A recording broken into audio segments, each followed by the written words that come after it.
Welcome to Daily Lenten Reflections for Thursday of the first week of Lent. Today we shall reflect on the theme Gratitude and Generosity. Man normally is always in the race to acquire more and more things, that often he forgets about the gifts that he receives from God. Sometimes we notice that we want quick solutions. At other times, we are too proud to ask for help. But today, the gospel emphasizes that we need to be humble and we need to ask the Lord for all that we need.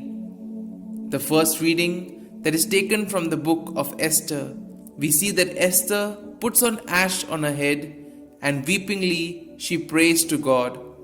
Her prayer shows her humility. She has hope that in her moments of suffering and trial, the Lord will hear her out.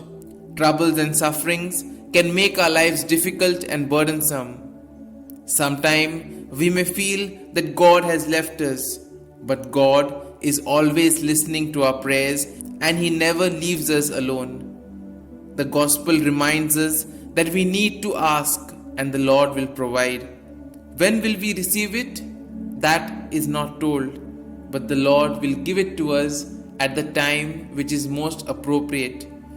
Sometimes we hurry to find solutions for various problems, but the Lord says to surrender everything to Him, to place all our troubles, all our anxieties into the hands of the Lord, and He will take care of it.